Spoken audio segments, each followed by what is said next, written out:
Ayun mga idol, oh. May parating na bangka galing sa laot. Ayun, nagbaba na sila ng isda dito. Ang dami nila. Ayun, oh. Sila sa lubong ng ating mga mga nagbubuhat ng isda. Yun pa, oh. Ayun, oh. Bali 3 bangka yun ang dumating ngayon. At pagbaba ng isda dito sa fish terminal. At alamin natin ang mga nahuli ng isda ngayong araw mga idol. Yun mga idol, oh, may binabang isang timba, dalawang timba. Ngayon malakas ang hangin sa tabing dagat.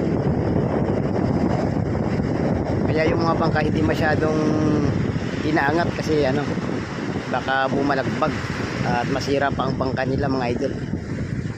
Ito, 2 timbang isda ang dala ng mga magbubuhat.